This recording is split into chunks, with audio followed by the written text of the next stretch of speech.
Winnipeg. Our city has accomplished several amazing feats. This film will talk about one in particular, the hip-hop dance community.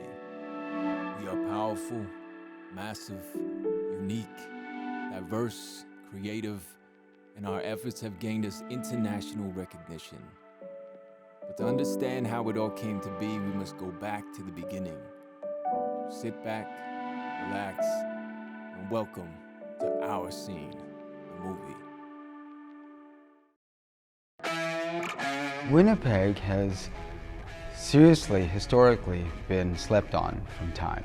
Geography-wise, Winnipeg is in the middle of nowhere. Like, we're in the center of the prairies, right? Very kind of isolated from other cities. If you want to battle in Calgary, you're going to drive 16 hours to get to that battle. Growing up, is a lot of family-oriented, community-oriented. Because it's a big city and you always run into people that you know at all times. It's also a place that has two seasons, summer and winter. Definitely cold. It's cold as hell. I hate it. I hate it so much. But I love this city. Like, the strength of, the community work here is unlike anything I've really seen in any other cities. Early days. The one thing about Winnipeg that has always been obvious is that we've got a lot of immigrants. So this is the Filipino community, right? Filipino culture. Filipinos. Filipino guys. Filipino community. Well, there are a lot of Filipinos here. They were all recruited. There were companies here in Winnipeg that were going to the Philippines. They were recruiting factory workers. You know what I mean? And obviously, when you're coming from the Philippines, you see an opportunity to possibly make a better life for yourself and your family. Why wouldn't you jump on it? If the conditions were, were right. And that's exactly what it was. And I think that immigration has obviously played a huge part in the talent that you've come to see in the city. Winnipeg is a party city. It is a party city. When I used to live here, I remember, the teens, youth, we'd go to like debuts and stuff like that. Which is like basically a giant party, like on the scale of a wedding, but for 18th birthday. And so there's always like a dance component where, they could do like waltz and usually hip hop routine. It's like welcoming their becoming a lady, a woman. So they throw in a big party, it's a big thing for them. And then that's when everybody goes. Like most of the youth, don't go to a club, right? They can't go to a club yet, so they go there. That's our debuts. It's part of our culture, even in the Philippines. When you have like your household, your mom and dad will, when they have visitors, their uncle or aunt or their visitors come to your house, you're part of the entertainment. You'll be like, Cesar, why don't you sing? Why don't you dance? So you be there like dancing, and like,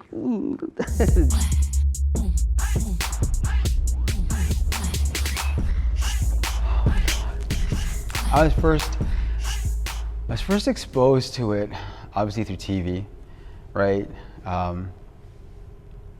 But I think that I was lucky enough to have homies that were constantly going down to Cali and bringing up these mixtapes. These VHS tapes would go around, and the second if you could get your hands on them, so somebody just had them. Back then, the VCR, you would have to press pause and then keep pressing it so it'd go slow-mo. Rather, you would have to make your own slow-mo. So in the process of that, I was trying to teach myself by just looking at videos and slowing everything down, like gradually. I remember, oh my God, this is funny.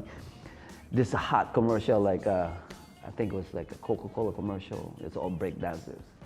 And we would sit in TV, like watching TV, just hoping that commercial will go on so we can just press record. We used to listen to the radio and wait for the right song. It's like, this is the song, and then we record it. And then tell everybody, be quiet. I don't want anyone noisy. I saw my first video that my homie brought up from Cali. And he's like, you've got to watch this. I'm like, what is this? This is called breakdancing. I'm like, what? What is that? It's something that we can do. Moving didn't feel foreign. It almost felt like, well, this is actually the way I was supposed to move all along. Do you know what I mean? It was never, you never had to try.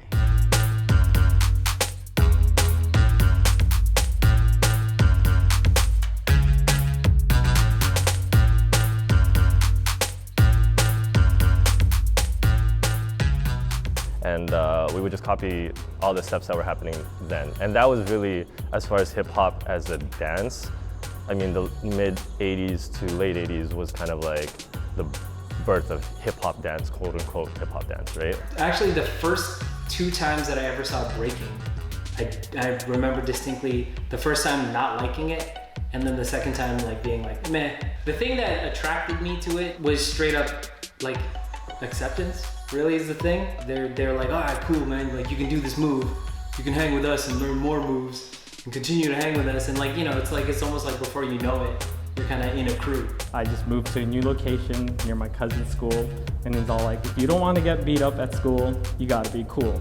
So here's how to break that. It was the windmill. I thought the windmill was the coolest move in the world. Spinning around in circles based off your momentum that you're throwing your body in was automatically, I caught it. I just understood it in the back of my head. Like it just, I saw it, I went with it, and I was amazed by it. It was this thing, it was hip hop, it was b-boying. And it plays to our young boys' athleticism too as well, that you want to do something like acrobatic or something crazy. I mean, if you're poor, you can't take like martial arts class or anything like that. So and then if you're poor, you can't join a sports club or hockey or soccer. But what can you do? Like dancing is free, and you can just do that in your basement. And it's really cool as well.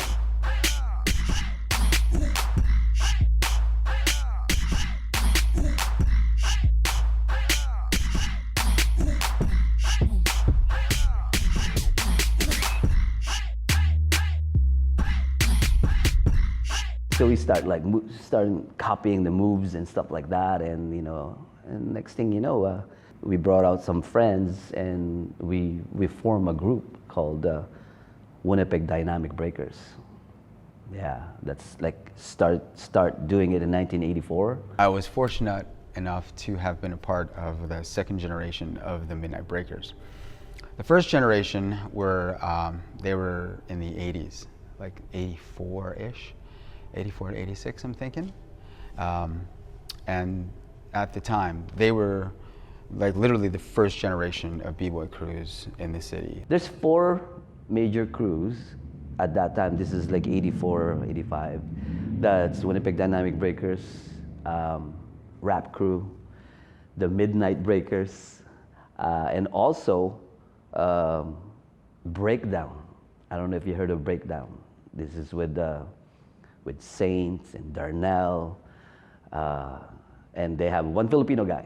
All blacks first, and then one Filipino guy, Andy Fajardo, and that's their popper. They were the ones that really laid down the actual foundation for b-boying in the city during the 80s. And just like everywhere else, Winnipeg obviously got caught up in the breakdance craze. We weren't real hip hop heads. We were just like a bunch of kids that saw something cool and we just wanted to learn.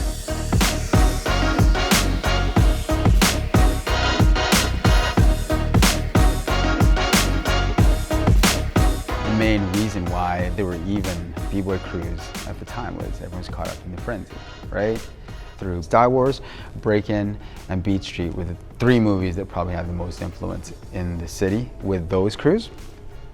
And plus, it was so obvious when you watch them dance. It's like, oh yeah, I'm familiar with what you're doing because it's in the movie. Yeah, I get it. Kind of a bite off of what Crazy Legs said was happening in New York, but every area you went, it was just kind of like these like tribes of crews. And if you either knew somebody and it was cool, or you didn't and they wanted to battle or whatever. That's what really brought like a lot of people together. I think it created a camaraderie amongst like crews, but also created a lot of like tension and animosity between schools.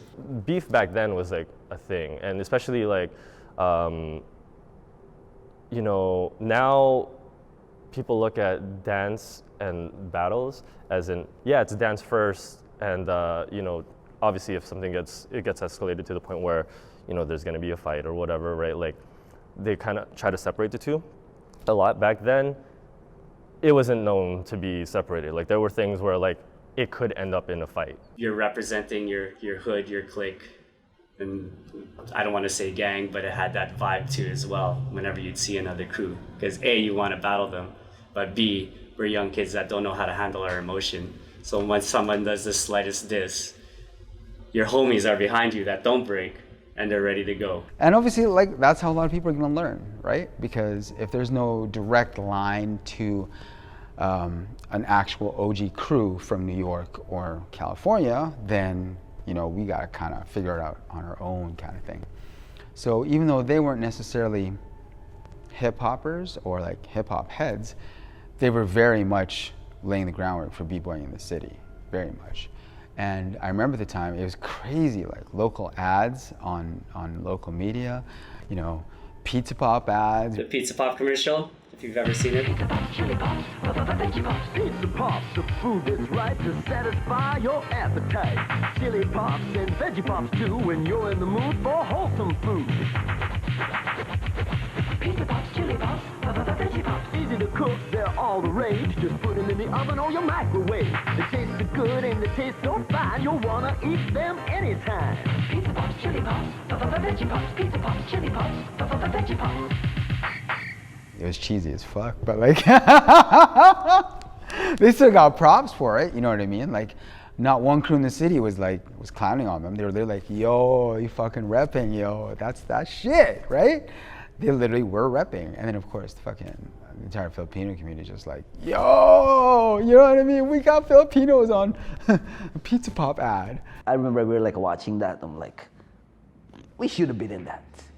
Once the corporates decided they couldn't make money off it anymore, it died, literally died. We started to subside, right? That second wave of b-boying started to subside. So what are we gonna do now? You know, we can still b-boy, but like nobody really gives you jobs as b-boys and stuff like that. We can really perform. People will be like, oh, it's over, it's dead. So that's 86. That's when we saw Janet Jackson, What Have You Done For Me Lately video. They all start doing all this naked shit, all this stuff. They're like, wow, that's kind of cool. It's kind of like, reminds me of Mr. Wave waving, like from New York City Breakers, right? So they start doing all this stuff. Like, they start doing some choreo. We're like, we can do this, right? So that's when we started City Lights. CLC, City Lights crew, that repped late 80s to early 90s. A lot of their style was groove and like New Jack Swing type style. So anything you'd see in a Bobby Brown video or a Guy video or any of those videos back in the day, they were doing those routines. And that's when we started doing choreography. Terrible, but it got better. 86, 87, 88, and that when it comes to 89, that when it comes, New Jack Swing came out. Teddy Riley made a genre popular New Jack Swing, and the beat is just hot.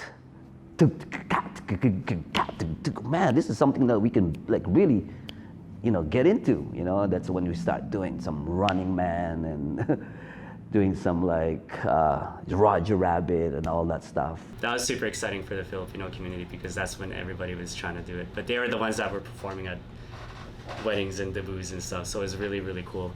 That's the first touch of my experience of any type of choreography happening in the city. City Lights we heard of. Yeah, they're really big in the dance community. Yeah, right? I don't think I've ever met, or maybe we have. Yeah. Right, you know, but yeah, we've heard of them. Like when we were dancing, and they would mention, oh yeah, you know, they did similar things like us. But we only heard of them when we were performing. But I mean, because we danced till what, like 95 until about 2006 or so. Like, it's a good span of time, right? So. And it helped us to become who we were, because early on we were being compared to them, or the scale was set so high. Right? Everybody was asking, so you know, they're not like City Lights. They're not, you know, this and this. I mean, we're like, well, we got to prove to everybody that we can keep on going. We may not be City Lights because they have their own flavor, but we got to add, and this is why we decided to, hey, let's do some flips, add some b-boy stuff, not just pure choreo, and then let's see how we can, you know, add to this dance community.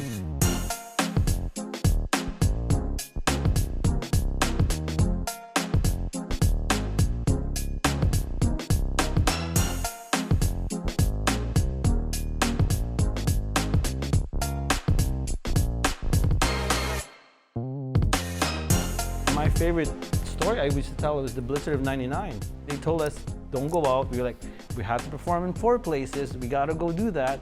We agreed to do it. So packed in one small car. I think the 7 of us drove. We did the dance. We got through it. So we did that, going back home. And then it got stuck. And then we were like, Arlington Bridge going up, going to North End. Suddenly the car stopped, stalled. And then so the driver goes, guys, I think we're sliding down. So we all got down, started pushing. There was blizzard, so nobody was behind us. So we were trying to push it down. We got stuck. We had to push it all the way from Arlington Bridge to Redwood Avenue. And it was like 9 blocks of all blizzard. But we remember it now as one of those crazy times that just because we love dancing, we kept on going.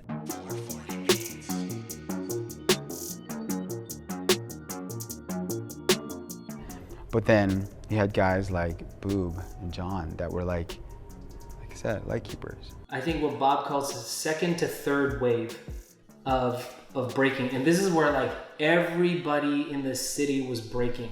Every high school had at least 1 crew, if not more. Maples had at least 2. Maples was connected to Ken Seaford, which had their crews. Combo breakers, I think, was Sisler back in the day. So every school had their own unique, so to speak, B-boy and B-girls, right? And like, it was like, Winnipeg, in my mind, was just like everywhere you went, people were breaking. Eventually got to a point where sessions started to happen at Garden City. Garden City Mall. Garden City parking lot. Everybody knew to go to Garden City if you're gonna find a battle. At Garden City, it's the style. We're changing for you.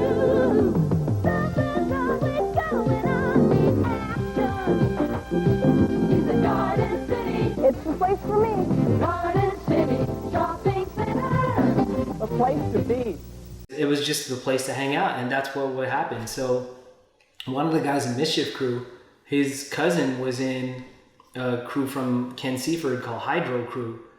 And I remember I was shopping and they were just like, John, we're meeting outside. And I'm like, what's going on? They're like, Hydro's here. You know, someone's shopping out the rack and he looked at, there's a Hydro guy, and they walked up to each other. They were like, where's your crew? They're like, they're around in the food court. Where's your crew? They're like, they're at the arcade. And they're like, all right, cool. Let's go. We're going to the parking lot.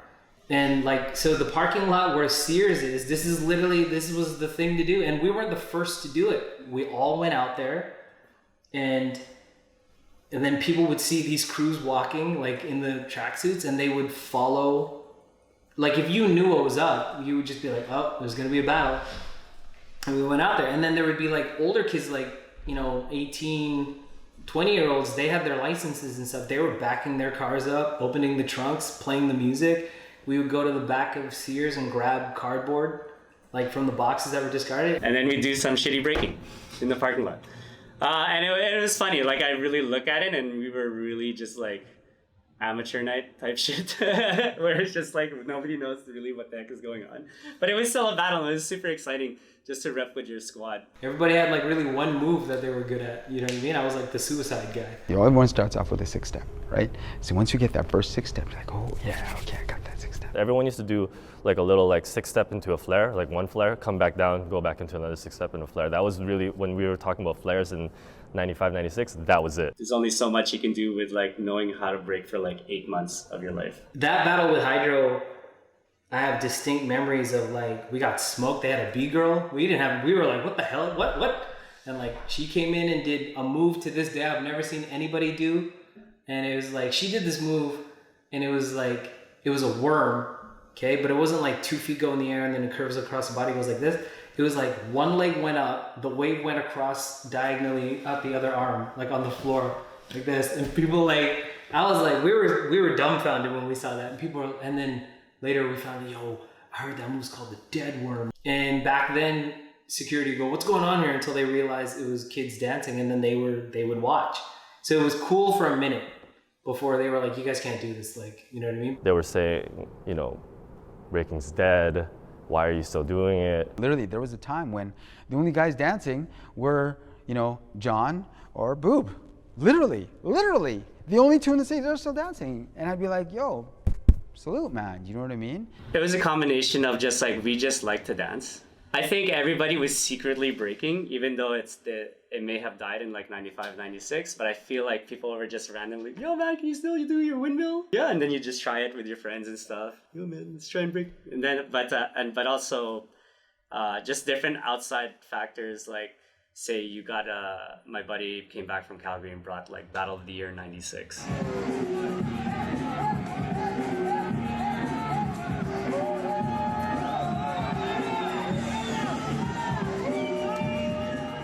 That was the first time we ever seen European power move combos. Like combos back in the day were like a myth. They were like, could you imagine if you went from a flare into a windmill? We're just like, like that's crazy, that's impossible. And then you're seeing guys go like flare, windmill 90, like just impossible, like things that you used to just dream up. Suddenly like, no, you can do it. You guys are you're just not applying yourself.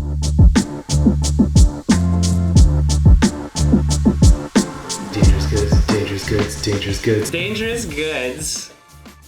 If you've ever driven west to like Calgary or whatever, you always see that there was this dangerous goods exit.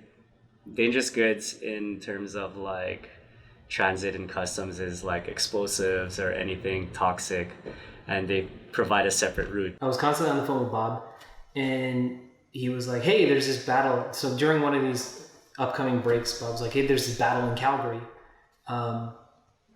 And you know, we're all gonna get together and go there and try to enter. It's like different cities battling each other, I think.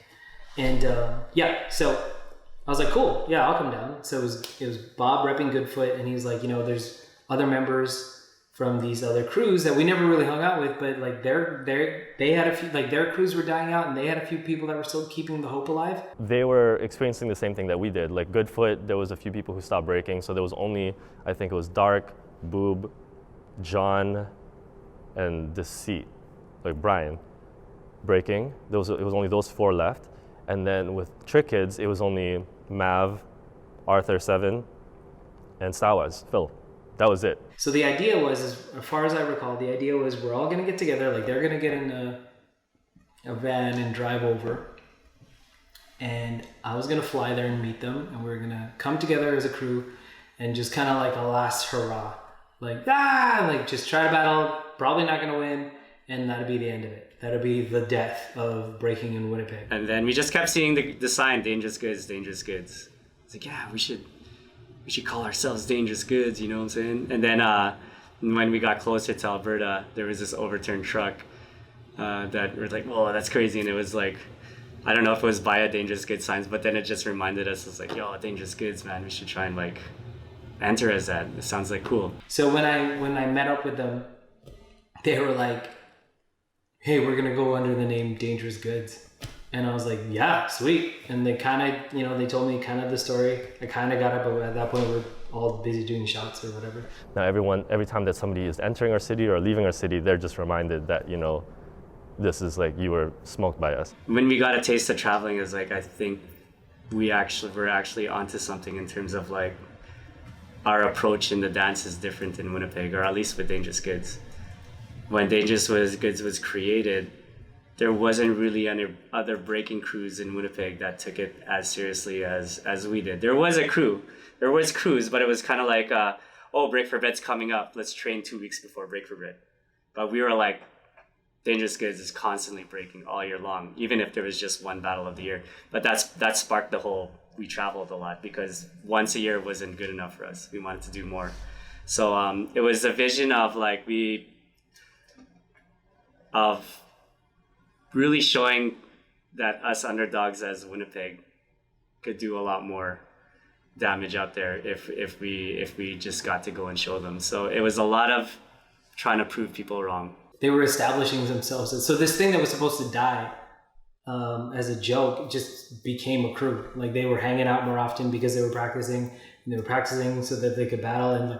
And that's the story as I know it. So that's how it developed into Dangerous Goods. And they were building a name for themselves in the prairies, because like Toronto had their own thing, Vancouver had their own thing, Montreal had their own thing, but something was kind of brewing in the prairies, and they were establishing themselves there. It was such a high skill level that I couldn't even like conceptualize it.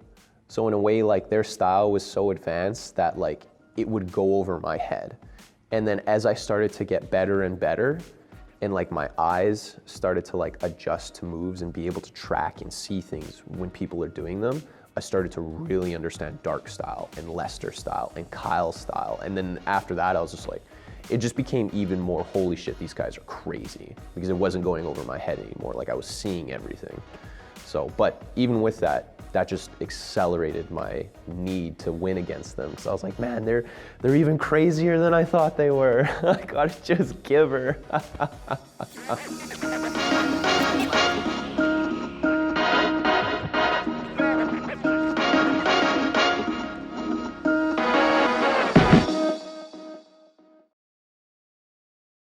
My name is Sofia Costantini. I was originally hired for a 10-week block, and then I said, hey, you need to hire me full-time.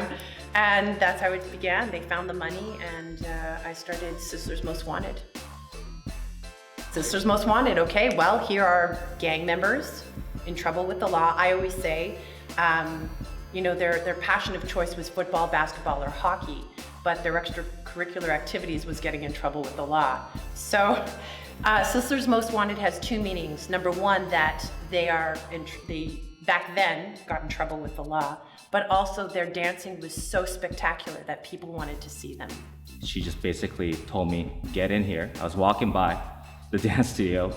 She was like, you get in here, learn this section of choreography with the boys, currently the dance team, and if you know Sophia, you don't say no to her. I recruited them. So Spencer Duncanson and I spent a lot of time in the hallways, and I pretty much said, all right, they're pretty athletic. So the only way I'm going to lure them into a dance program, I have to think athletic. So I decided to challenge them to a one-arm push-up contest. And I told them that if they could do more one-arm push-ups than me, they didn't have to take my class. But if they couldn't, they had to agree to take 5. Of course, I won. I earned their respect. And from there, Sisters Most Wanted was developed. Bob Verula, I wouldn't say that he was focused on school. I was in grade 12, and I needed credits to graduate. He was a break dancer, and Bob couldn't see the correlation between breakdancing and dance. He, back then, distanced himself from the dance program because he just felt that breakdancing was the way to go. And by being in the program, what I saw is an individual, number one, who developed self-esteem and understood through time the importance of school and managing your time and understanding the importance of getting an education. That's okay, yeah, cool. I could dance, I can break. I can do the windmill, like I've been doing it since 3 years already. And so we joined this all boys dance class, and it was a mix of like football players, hockey players, a couple of b-boys, and just a bunch of random dudes, like that have nothing to do with just dudes. And it was this crazy mix of like, okay, we're gonna do this we're gonna do this all boys dance class. And then she came in and we're just like, okay, Sophia, let's go, let's do this. And it was amazing because she really taught us like focus and discipline in a very different way. You know, like we're a bunch of knuckleheads in this dance class. And then by the end of the year, we're performing at the RWB as Sisters Most Wanted. We were the original Sisters Most Wanted. She's been a mentor to all of us. And then to see her thrive in that setting, she was definitely like one of the pioneers of like bringing community into professional dance. And I've learned a lot just from observation from her, you know. Her care about what she did made us want to make her proud because she just cared about it so much. Okay, so Romeo Subban was not in trouble with the law. If she only knew.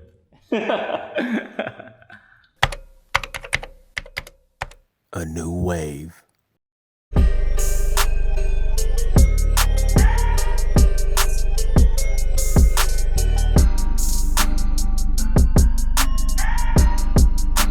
My mom noticed that I love dancing, so she tried to convince me to join ballet, which I was like, no. I was just recording music videos. Like, I would stay up to record music videos for my favorite artists and stuff. While I would wait for these video game screens to load, I would just like break it down while I waited, or do like a victory dance if I want something. It sounds weird and corny, and I didn't realize what I was doing, but I guess I was developing a skill set there. And once I started doing street styles, like dance-wise, I felt a lot more at home, and I felt a lot more like I could express myself, and like I really enjoyed the fact that you could have individuality, you can have your own style, you can create your own thing. And I always felt like a bit of like an outcast growing up, so I guess it just like fit better for me. Going to Maples Collegiate, a lot of Filipinos, you have a lot of Filipino friends. They always got to have that cliche one black guy in their cotillion, so that was me. I wasn't a dancer. I thought it was kind of lame at first. I was kind of like one of those guys that play like DDR and stuff.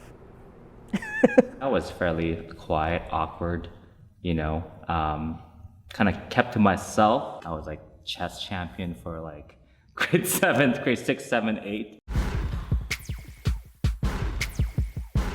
My third year university, while doing full-time studies too, I started off a group called Big Sky Dance Company with 3 other founding members. It was Richie Serrao, Roland Savillano, Dennis De Leon, and myself. Big Sky came from basically our youth group region, prairies, right? We're flat and we have bigger skies.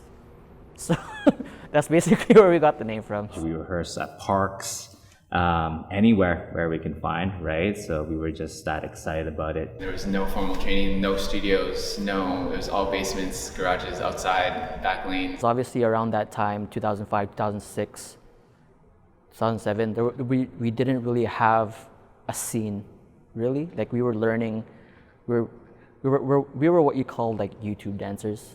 We would learn off of people from YouTube. We were seeing, other teams from not only in Southern California, but other dance teams from within our youth group all across Canada.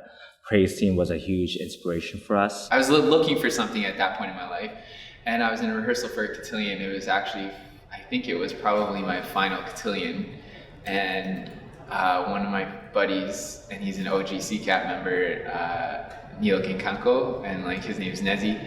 He showed me this video of a group from Cali called Kappa Modern, and there was like 40, I don't know, there had to have been like 30, 40 members on the stage. I saw the video and I was just absolutely blown away. I was like amazed. I was like, why don't we have this? Like, why can't we have this? Why can't we have that here? Why can't we have nice things like that? It definitely like ushered in what we were going to use as our blueprint to hip hop for Winnipeg, but it also tainted it at the same time.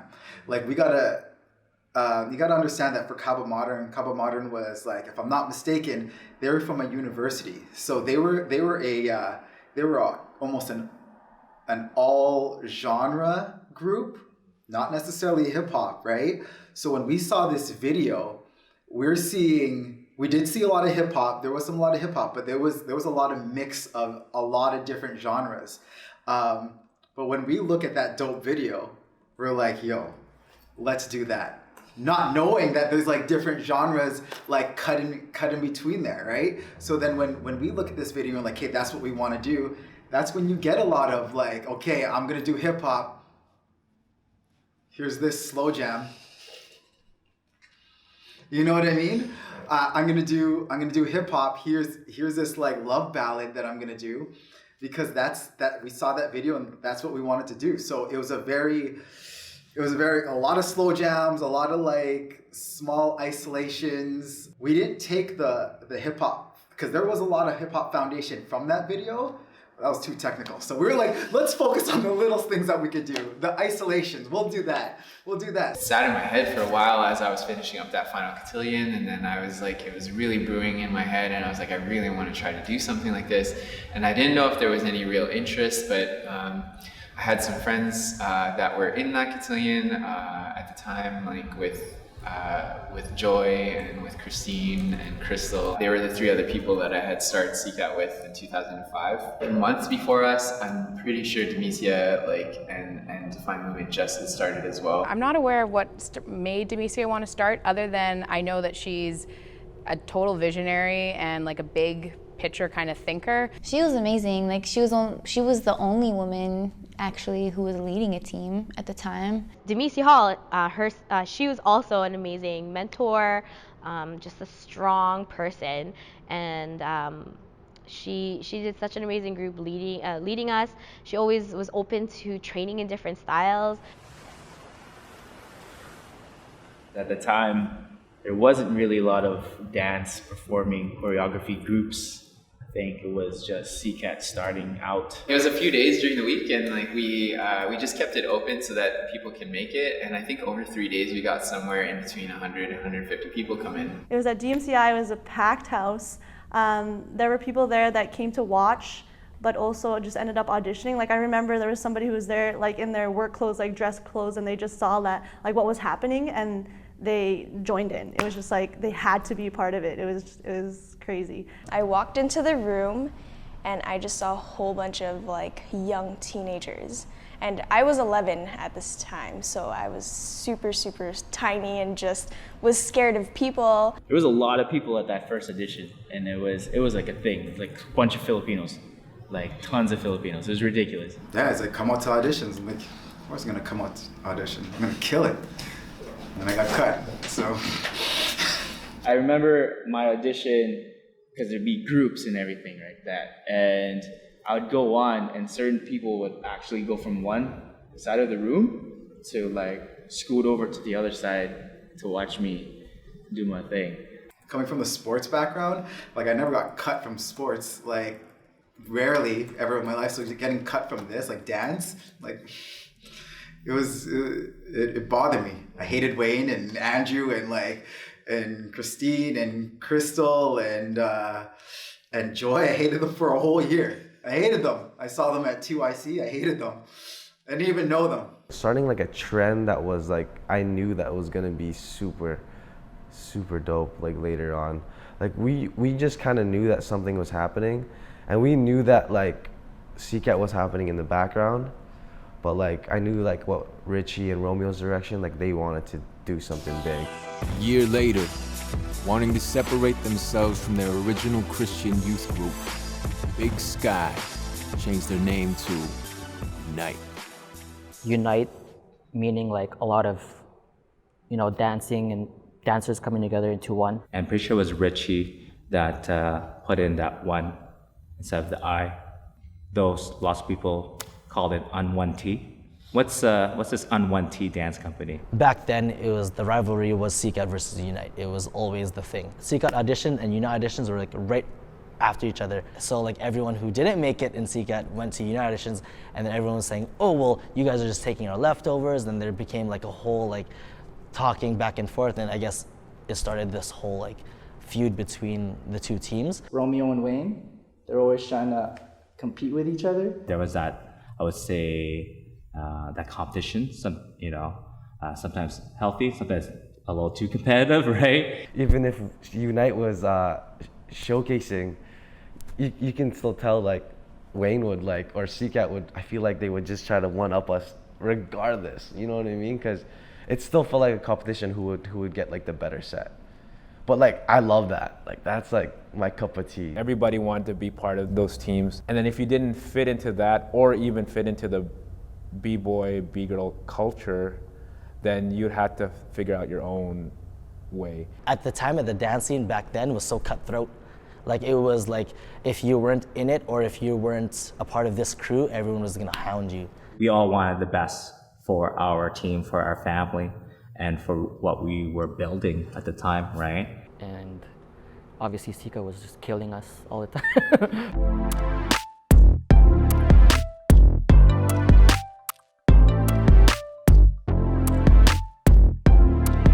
We experienced early success because like Romeo was already on his organizational whatever you want to call it, like he was just the man that way, right? We just always created these opportunities for the community for really good price, affordable.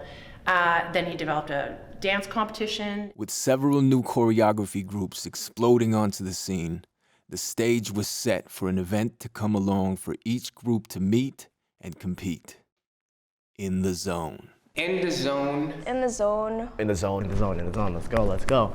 In the zone, INTHAZONE,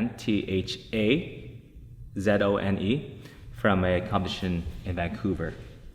And again, it was associated with Safety Youth for Christ and a charity called Gawa Kalinga to help build communities, build homes in the Philippines. And from there, we took on the inspiration, the idea to create In the Zone, INTHEZONE.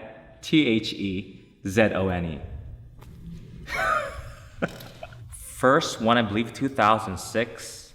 It was a December production and didn't really know how to event production stuff and just figure it out along the way.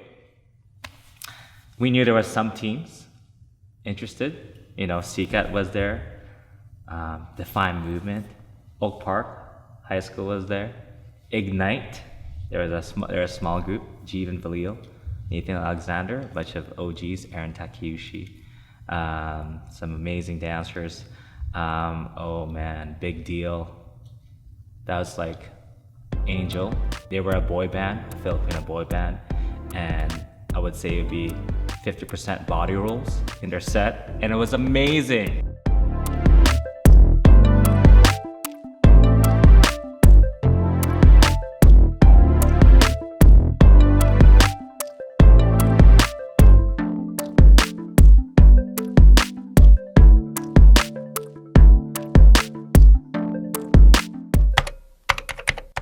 Conflict. It's funny. I have a funny story. We're already breaking, and then I saw this post. I don't know where I saw it, but Big Sky was holding auditions at UW doing hip hop dance. I'm like, hip hop dance? Huh.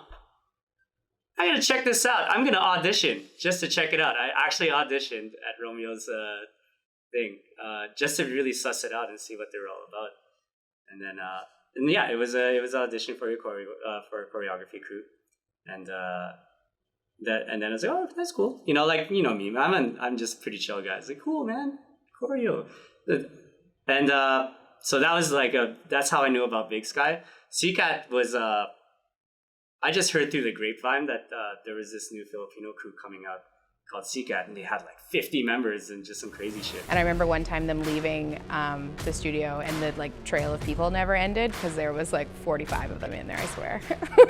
Yeah, there's so much of them, we had to refer to them as a community. I remember running into DGC at one of the biggest, one of our first competitions. We entered and we heard about this other crew, or at least again, this is my perspective. I'm probably missing gaps. And they were like CCAT. Wayne Santos, and then 40 Filipinos piled in, and we were just like, what the hell? The stage was so small, and there's 40 of them on the whole stage was shaking. B-boys were looking at us choreography dancers, and they're like, what are you guys doing? No hate or anything, but it was like a watered down version of hip hop, and I think that because coming from our aggressive background too, as hip hop, as B-boys, and really deep in this hip-hop culture, when we saw that, we were like, oh, it kind of looks a little soft. B-boy community, much respect for them, but they didn't really understand what we were doing, we were trying to do, right? And there was a lot of back and forth. And then I started hearing that they were referring to themselves as hip-hop crews, and it was like, oh, hold on, wait, no. these aren't hip hop crews. And then people would tell me, oh, did you hear about that hip hop crew, so and such. I'm like, oh yeah, I know who you're talking about, but that's not hip hop crew though. Like, oh, that's not hip hop crew. I understand what you mean. Our thoughts of what hip hop is might be a bit different, but I also knew that they were younger. So it's like, okay, get ready to learn. Get ready to learn what this is all about. I know that there was a general sense that like it wasn't as raw because they don't really battle. Let's see them try to freestyle. Perspectives were taken the wrong way, and certain things were probably said amongst different groups that was pretty hostile. It was just, we do this, we're gonna stay in our lane, and you do this, and we're gonna stay in our lane. If you did choreo, everyone was scared to freestyle for some reason. Like it was just this whole like, I don't want to freestyle, I don't want to embarrass myself kind of ordeal. And in this freestyle side, there wasn't a lot of battles back then. There was like maybe 1 or 2, but there was no all-style battles. There's always a b-boy battle. In hindsight, we probably shouldn't have been so mean and try to like dust them. At the same time, they weren't really giving back to the hip hop community, right? They weren't coming to our events. But then also the freestyle scene wouldn't go to the choreography events either. I just kind of thought that maybe breaking was a bit too aggressive for that community. It was a bit too crazy and raw, as well as that community may have not have been able to understand it. We're definitely aware of them because, you know, they started practicing at our practice spots, right? So out of nowhere, we just roll up one day and we see like, I don't know, who was popping at the time? Like Soulify or something? Yeah, there's Soulify. Yeah. Soulify would practice there and we'd just be like, what the fuck, right? Like, what am I supposed to do here? Like, y'all having a full-on choreographed piece just being put together in front of me. I'm trying to practice my 6-step right now. Like, what's going on, right? Obviously, there's that side that's always like, this is how it is and how it should be. It should never be any way else. Probably would have been better if we were just like, hey, let's show you some stuff that we know instead of be like, hey, we're trying to be the best. Out of like say a team of 30, I bet you that 10% will actually learn about hip hop. And then that 10% will share what they learn. So you know what? I think it's all right. You know what I mean? I think it's fine. The choreo people are just doing it organized-wise, while the freestyle people are doing it too because it's just them doing it. So they have the freedom doing whatever they do, right? So it's pretty much just labeling. If you take out the label, we're all the same. It was a difference because Define Movement was around at that time. That was the first time I saw Define Movement. And they had a different energy though. Anytime another crew would pop up, anytime any other crew, choreography-based dance crew came up, I was like, oh, like Define. Like it would be like, oh, like Define Movement. We were all run differently, I would say. Like, and then with Demecia, she's always like, I love that girl. Like, she's always about like the good vibes and just all about feel good dancing. Like, I just want to dance. I don't care. Like, and it was the purest form of dance, I would say, of the three. We were doing dance hall, we were doing house, we were doing hip hop. Like our repertoire of different genres of styles that we did was, I think, much vast than most other crews. We were doing things where I feel like you could just like really feel our movement, that it was really responding to the music. I think for one, Define Movement wasn't necessarily a competition team. We're more of a performance team.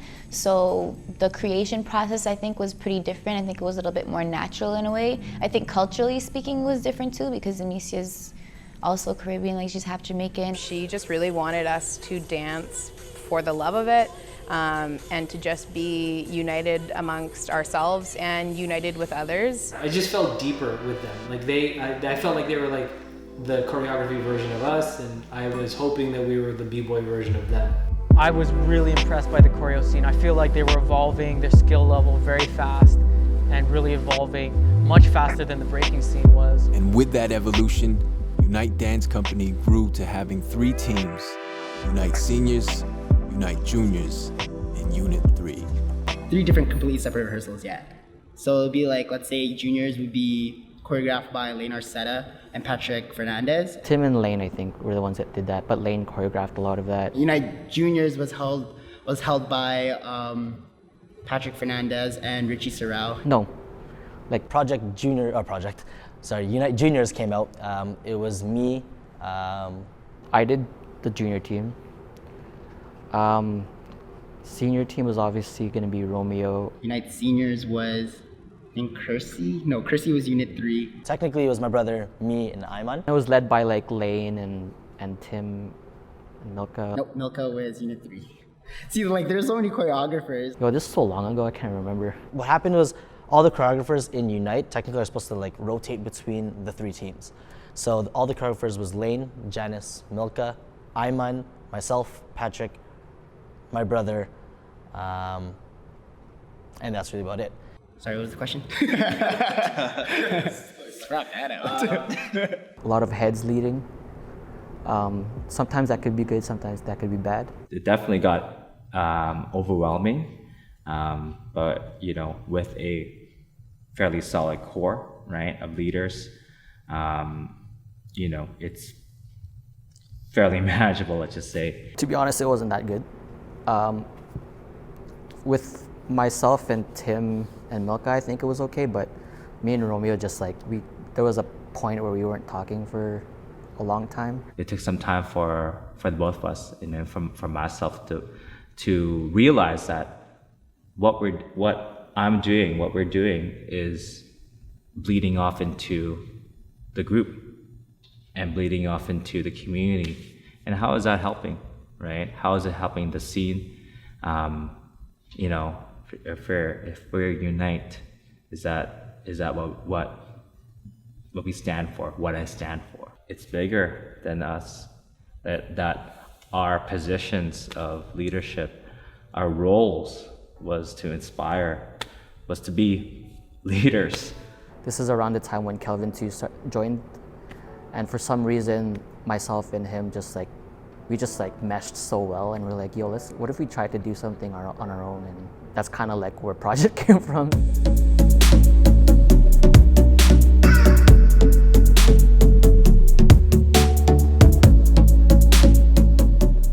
Super proud and super happy, and yeah, grateful for Project Company being created, and they have done amazing things and intense and just elevated the scene and put us on the map even more. It's crazy, right? The evolution, right? And I think that's a big part of it, right? Understanding that everybody has their time, right? And celebrating each phase of everyone's timeline. Okay, but hold up. Do not forget about the B-boys, the B-girls, the poppers and lockers of our scene. The way that choreography crews are formed and the way that B-boy crews are formed are very different. Like maybe choreography crew, you're gonna do an audition and you know, they're gonna see you dance and kind of gauge if you're on the team or not, something like that. For B-boy crews, in my experience, it's like right then and there, you're freestyling everything, or you're using your own techniques and things like that, and you're basically showing them what you got through a battle. And that can go as long as they want. if you want to be down with this crew, you want to represent this crew, you got to get down and you got to prove yourself. You got to be initiated, right? So you're going to have to battle all of us, one versus crew, and prove yourself before you're part of this. Just one day at practice, they all like semicircled me and they started calling me out. And that went 42 rounds. So I battled them for 42 rounds. And then after I nearly had like an asthma attack, I got down to Kevio and Jamal, and then it was just Kevio. And then after a couple rounds with him, I shook his hand and they're like, welcome to the crew. And I was like, holy, excuse me while I go puke in the back.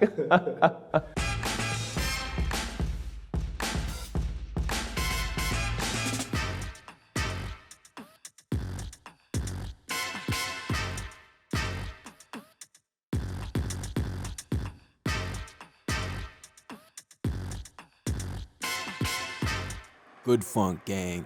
Keeping the funk styles alive in the peg. The name was interesting because we were trying to think of good names. Just me, Mark, and the other guys. At that time, MJ wasn't part of that.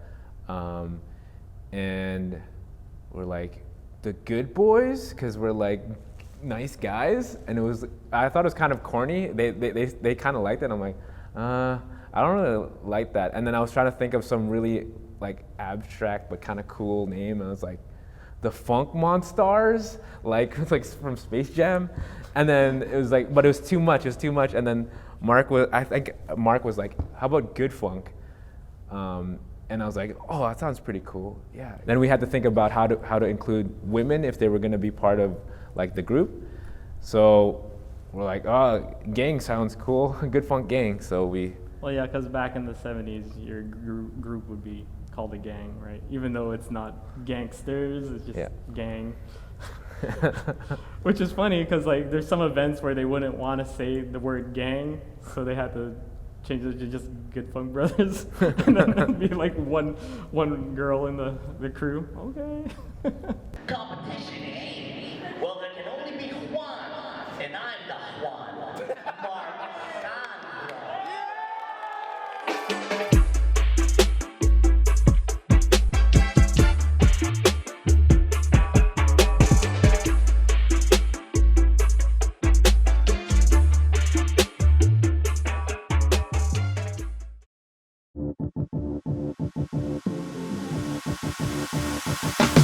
I had actually met GeNie at Manitoba Dance Festival when I had performed.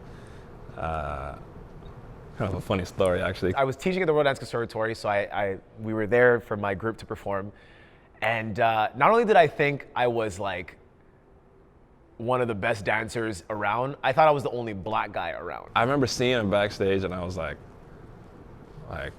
I'd never even seen any other black people like in the dance scene, you know what I mean? And I was like, who is this guy? You know what I mean? First of all, shades on indoors.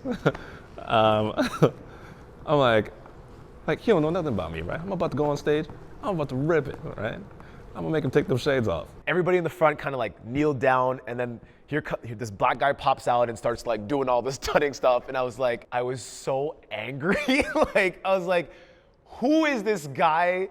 I hate that he's talented, right? I'm a competitive person, right? Like, I just like, I'm like, oh, there's another black person here? I'm about to show him better than him. It was just so like insulting to me because he was doing everything that I knew I couldn't do, but I had to swallow my pride, and I was like, this guy's kind of dope, I guess, whatever. As soon as I get off, he's in the wings, like waiting on me. I was standing there, and he was standing like 6 feet away from me, and I was like, yo, hi. Yeah, that was really dope. Extends his fist to give me a little dap, right? And I'm like, respect. That's the first time we met, right? And it was just like, we just kind of talked for a bit, and that was that. It was just like, I'm a black guy, you're a black guy, we're both dancers, everybody else is Filipino, so we have a connection, right? Like, that's how that goes, right?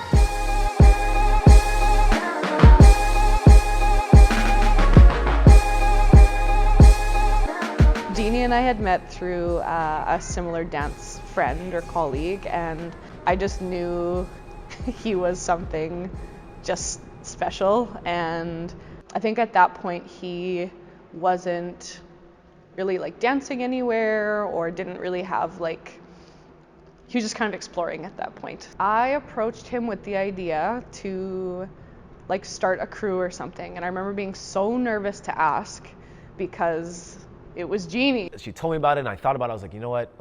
Whoever this Jen person is, she's planning on starting a brand new team. And I was like, I can try and join CCAT and Unite and be part of what's established and what is clearly super sick, or I can roll the dice on this brand new thing and be a part of something brand new in the city.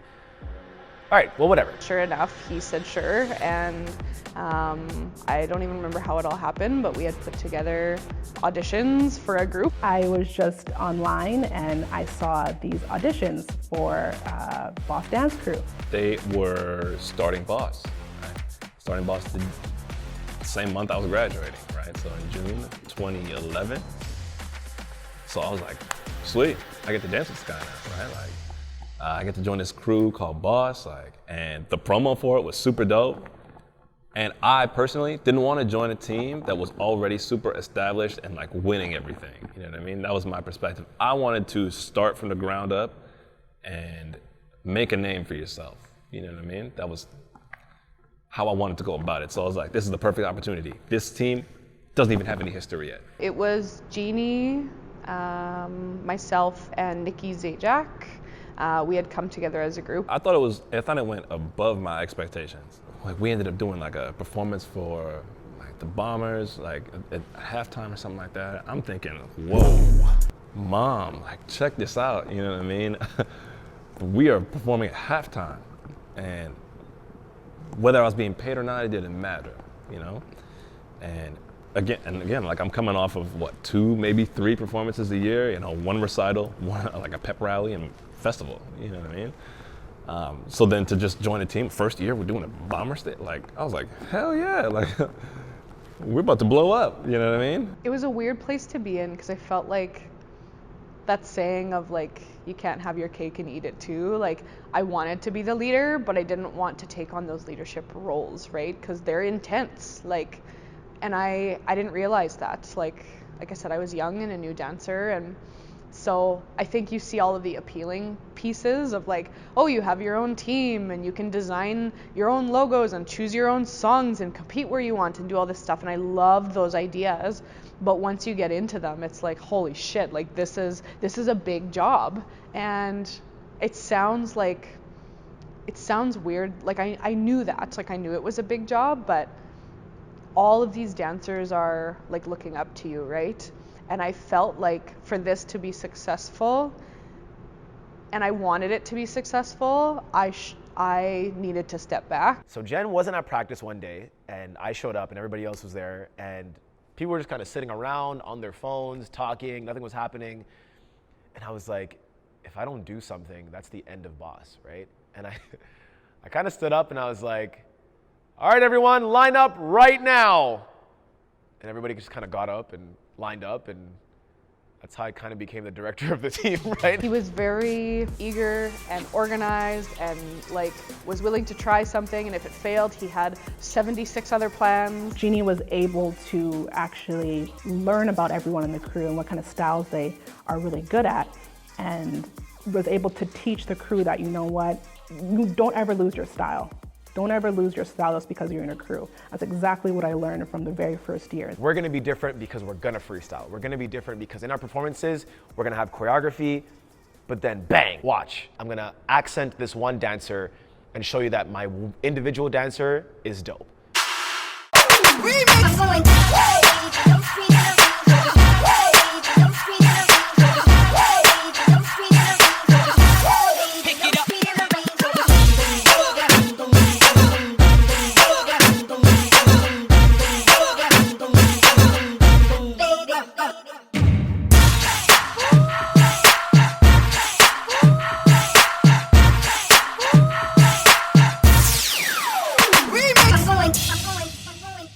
I remember one of my favorite photos was when the 3 of us were standing together just talking to everybody, and one of like the main focuses in the photo was Ian Arce. Yeah, Ian was there and he supported us, and he always supported us, and it was so cool. I didn't even know if he wanted to be a part of the team.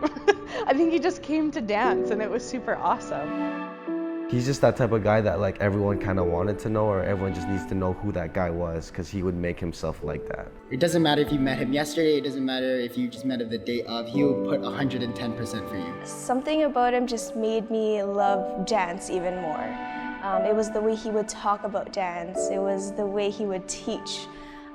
He was known for choreographing salsa, right? He was pretty much known as the salsa man and the cotillion man of like the entire city. And there were so many times where it was supposed to be his last debut, but like 5 years later, he's still doing debut. He was just very passionate about everything that he talked about. You know, you run into people and you kind of have this conversation and you learn a little bit, but when you have that conversation with Ian, it's like, wow, like you have taught me, you know, a whole book. Whenever I was going through something, he would always relate to it. He'd always like feed off advice, or we should do this, we should do that. Or when I was this age, it's funny because he hates when people mention how old he is. It's like double guard age. Yeah. It's like, bro, you can be my dad. He was so young when he passed away, which made me realize I had to start doing things now for myself, because you never know when you can pass. You never know what's gonna happen tomorrow. You never know what's gonna happen in the next hour. You just gotta start living the life that you want to be happy, because if not, what kind of life are you living? You're living for yourself, you're living for other people. Man, he would try to be in a dance group still, not gonna lie. Even if he's sporty, he'd try to be in a dance group still. No, I think he would still be a part of it, but I feel like he would try to organize something, try to make an event. He likes bringing people together, so I think he would try to do something like that.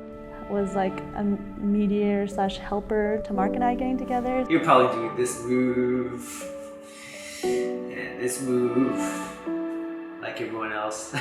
He was sick for a couple days, and like his sickness just didn't get any better. And Casey and I actually remember Casey and I and Mark would always hang out with him and eat out, and he'd just be like it was just like a cold or something. And so he would see doctors and he would get opinions, and then it just like all of a sudden he was in the hospital, but he was getting taken care of and they knew what was happening kind of thing, and it just like was sudden.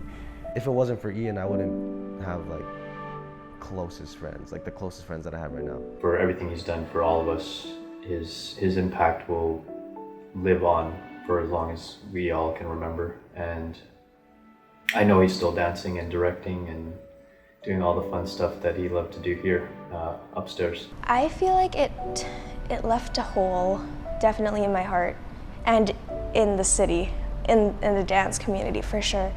Whoa, sorry.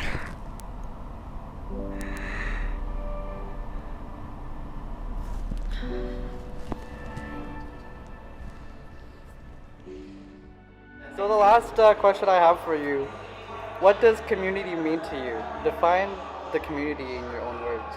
Means a whole. One unit all together in just being as one family. That's what I mean. Awesome.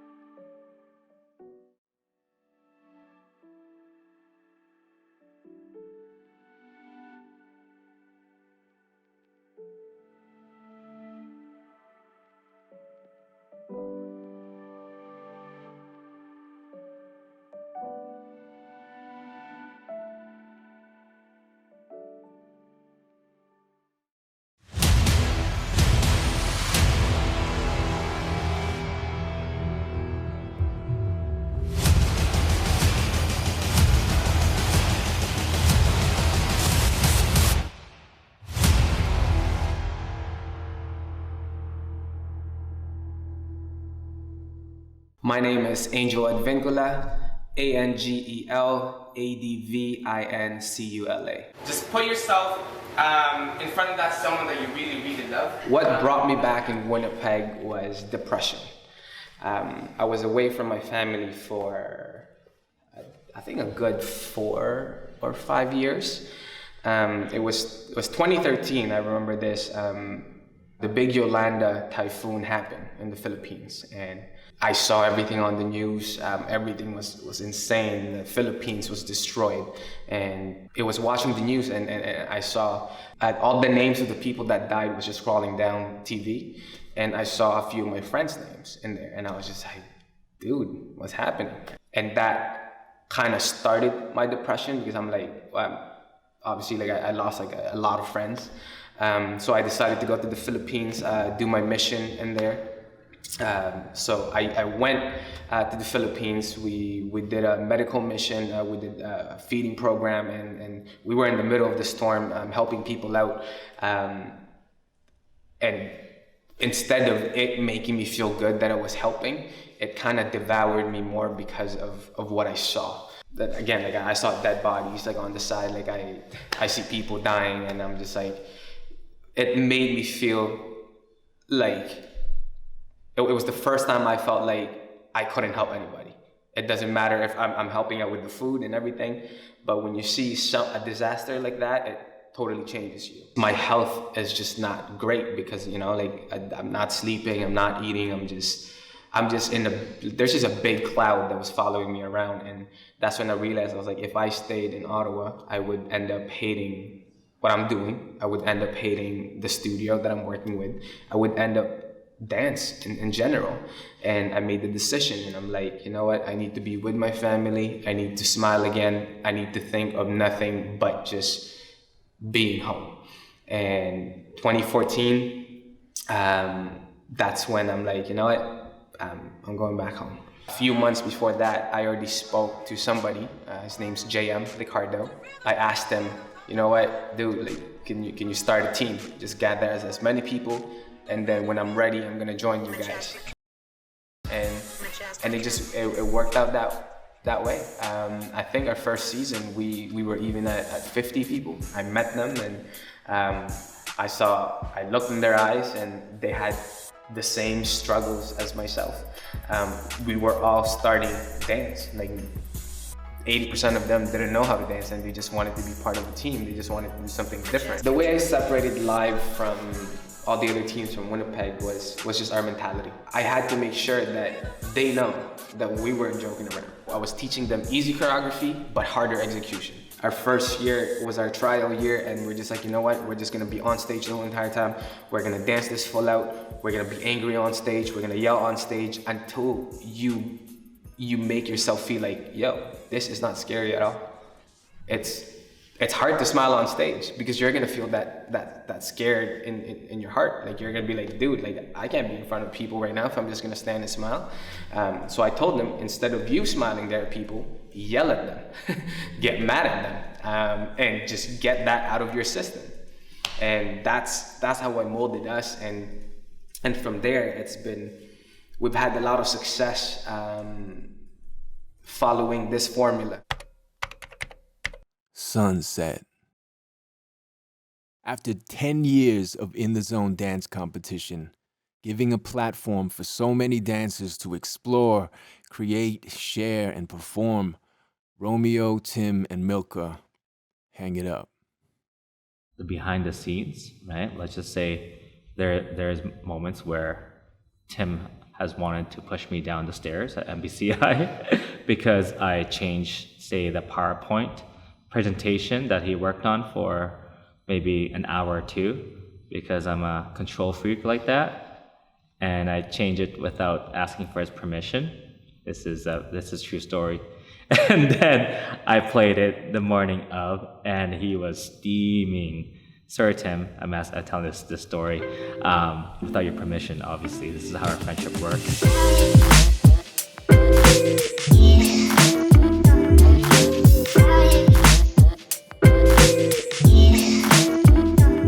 We learned as we go, and we had to adapt and refine as we go, right? And, I have very little regrets, in terms of Unite in the Zone. Very few to, I don't know, think of any. Maybe that decision with the PowerPoint, but Tim, he still brings it up many times, let's just say. But he's still my friend? I think so.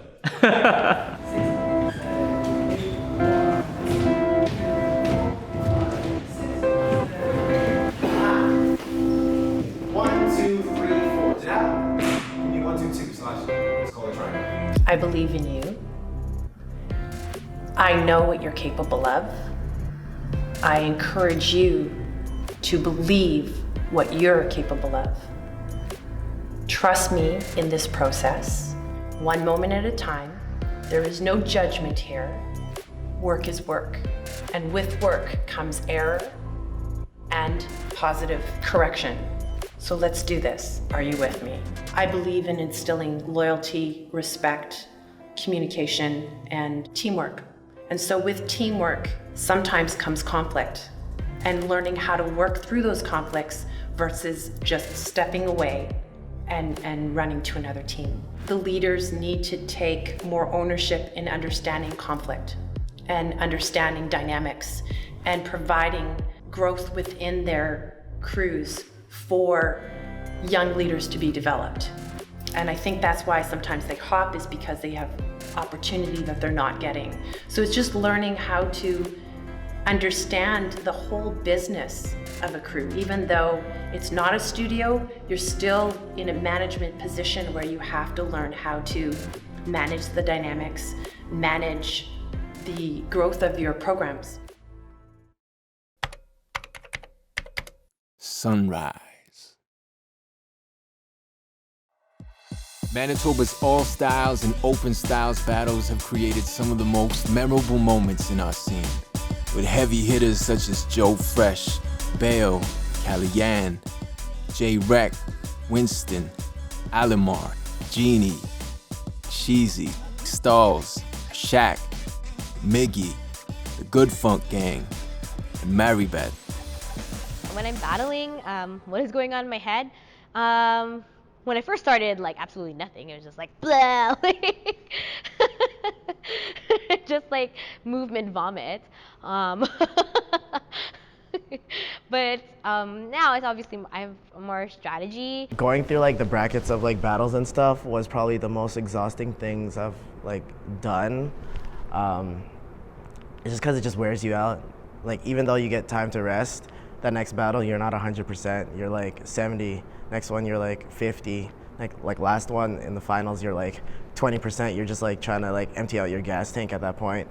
But then finally hearing that you win, you're just like, I can go sleep. As a fan of dance, the battle scene has been something that's really dear to me. So much so that as a teacher, I would actually hold field trips where I would get my dancers and get parental permission to actually come out and watch the battles. And I think this is really important, especially as a hip-hop dancer, hip-hop enthusiast, where hip-hop is all about participation, joining and supporting the events. However incredible these battles are to witness, their emergence served a greater purpose in our scene. With Bob's impact, though, by introducing an event like an all-styles event, open styles event, he was able to bridge the gap to allow choreography dancers, or those who did choreography dance, who like the freestyle, give them that outlet to go into that freestyle world, that battle world, without feeling any hostility. I did not throw the first All Styles battle. Rowan did. Do you know Rowan? Yeah, he threw the first one at the Royal Winnipeg Ballet. Yeah, no, it's kind of surreal that that ended up that way, because that was the only Rep-U-Step event. What inspired that Rep-U-Step from back then? I thought it would be cool to see like b-boys versus the choreographers or the choreography people. It'd be an interesting dynamic, and I think if there was going to be any three judges to host that first, or to do that first event, it had to be Bob, John, and Demesia. And I was like, oh, cool, this is cool.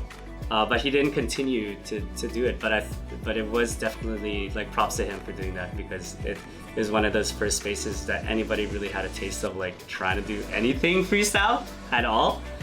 And that was like 2 years before I even threw like a Believe the Hype. It was something that really sparked it in a lot of dancers. And when you battle for the first time, you really, no matter how much you say or talk or ego or anything, you're gonna learn something, whether you win or lose, because you're exposed to what you don't know or do know. So I thought it was an amazing thing to create that other platform. We're already doing breaking events, right? But it's like, how can we bring this more together? There were a shitload of b-boys and there were a shitload of choreo heads, and I remember walking into the gallery and being like, wow, this is the most amount of people that I've ever seen in my life at a jam. And immediately I was just like, I'm ready to battle. And then I slipped on the floor and lost. But that's besides the point. If we never had all styles battles, like I wouldn't say that there would still be tension, but there's a good chance that there would still be tension between the two communities, right? But then you have people like Jonelle, who comes from a choreo background. You have GeNie that comes from a choreo, not from a choreo background, but who's in both scenes. And then even Marybeth, she came from like the Fine Movement and like that whole idea of like that choreo side. And then now these people are being introduced to the freestyle, or like the breaking community, and everyone's all happy and everyone's all good with it, right? And that's, again, we're just mending the two scenes together. Winnipeg's legendary battles. Break for bread. Rep your step. Believe the hype. Dance for MS. Peace of mind. Too raw. Who's the illest? Battle cry. Heat the streets. It's using that hip hop culture to, again, one, inspire people, to wow people, but to also teach them that, like, yo, there's more to this dance thing than just dance, right? Like, there's a culture involved, there's a family involved, there's a community involved, and if you want to be a part of it, just come out. You're in, right? There is no audition to be part of the hip hop community. I'm certain there's going to be a re-emergence of the b-boy and b-girls. I'm certain of that. Just because they're survivors, and those survivors have descendants, like in terms of lineage. So we're starting to see a lot of the younger kids coming out. We're starting to see a lot of the older guys like myself, Remedial Crowd, start cultivating younger students, because we're going into studios, we're having kids jams now. Kids jams is a big thing now. You know, having junior brackets, like when they can see those skills turn to transferable skills, they're hook, line, and sinker. Like, parents will sign them up, they will drive them to practice, they will drive them to random areas of Winnipeg to drop them off at practice with some 25-year-old guy that they met at some dance studio. Like, but just like for the love of it, you know? Like, it's not to make that part sound like weird and sketchy, but like that's what happens. Like, parents drop them off at CK, there's just like a bunch of b-boys, we're all sketch bags, but then like the kid comes out of it like sweating, beat up, he's feeling good because he just like practiced windmills for the last 45 minutes, he goes home, he tries to show his parents are messaging us on Facebook like he won't get off the carpet, he has so many carpet burns now, but they're excited. And the parents are excited too. And the kid's like so enveloped in something that it's like, if he takes this and runs with it at that age, God knows what he's going to turn into as an adult. The foundation for what is to come is probably the strongest that it's ever been. What brought me to Winnipeg was basically family. I was already coming out here a couple times prior to just the dance. And then to sum up what I can passionately go on to a long thing is like I fell in love with the place. I mean, people still ask me, what is Winnipeg? What are you doing there? You know, even knowing that, you know, I have family here and everything else, I think it's basically where it's like, I love it here. Like, they used to say the same thing about my hometown. What's up there? You know, it was like outside of like, you know, my tribes up there and everything else, you know, like our reservations up there as well.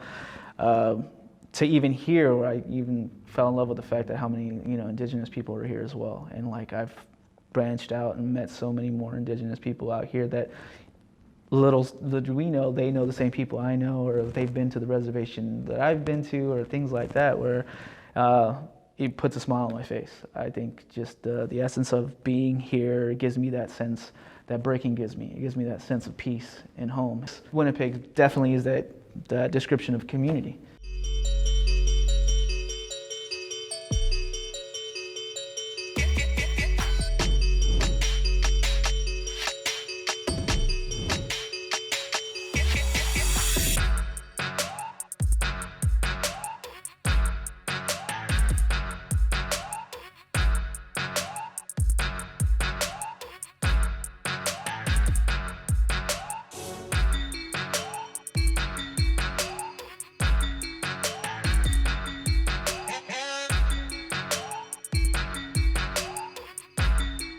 The thing that's great about the Winnipeg dance scene is because it's I mean, you could say this about anything, but it's our scene.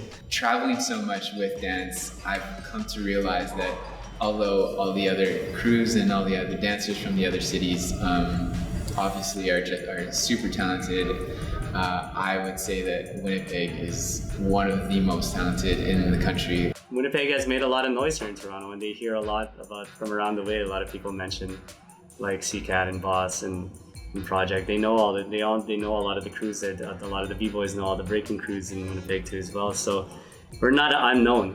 We're not going anywhere. This isn't a fad. Like, this is our life. We didn't go to a fancy dance school or whatever. Like, this is where we started. People think it just moves, it's choreography. Oh, it's trendy.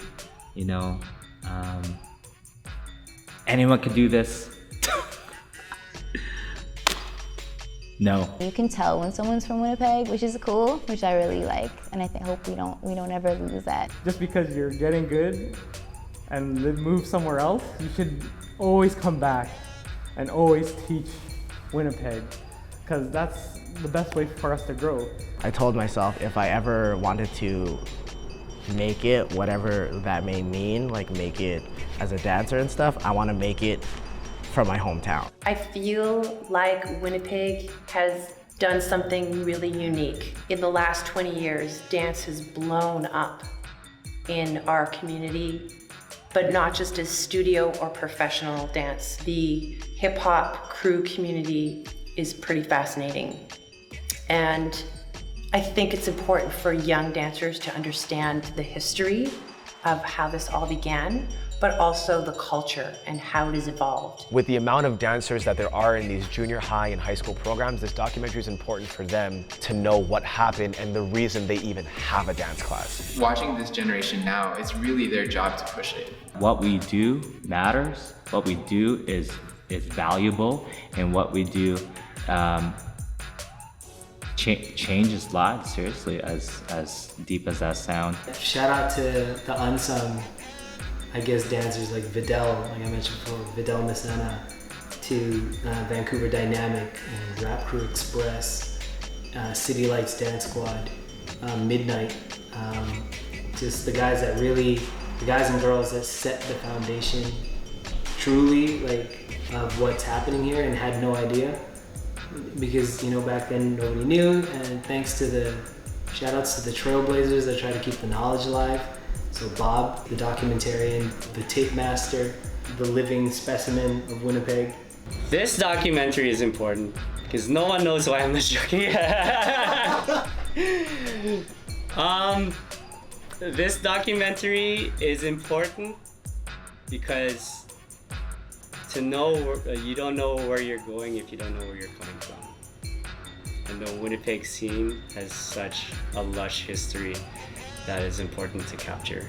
And I feel that now is the time to capture that. I have a saying that I created: dance because you love it, dance to inspire others, and dance because you can. And if you live by that motto, you will be happy doing what you're doing, always.